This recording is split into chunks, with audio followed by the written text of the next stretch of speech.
আজকে ভাবলাম কুমড়োর চপ দেখাবো তোমাদের কিভাবে বানায়। আরে আমি এসেই দেখছি আমার বউ অলরেডি বানাতে শুরু করে দিয়েছে, অর্ধেক বানানোই হয়ে গেছে কুমড়োর চপ। বউ আর শাশুড়ি মিলে অর্ধেক মজাই মাটি করে দিল। হ্যাঁ দেখাও, লাস্ট মধ্যিখান থেকে একটুখানি দেখে নাও কুমড়োর চপ কীভাবে হচ্ছে।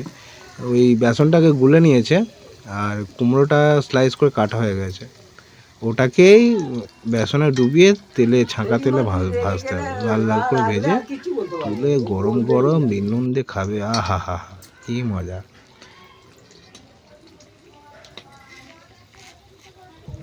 বউকে বললাম দুটো গরম গরম কুমড়োর চপ দাও তো, নুন দিয়ে ছাটিয়ে দিই।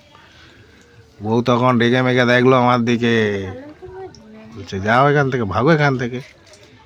বললাম একটু কেটে দাও, একটু ভেজে দাও, তার বেলা নেই, শুধু খাবো খাবো খাবো।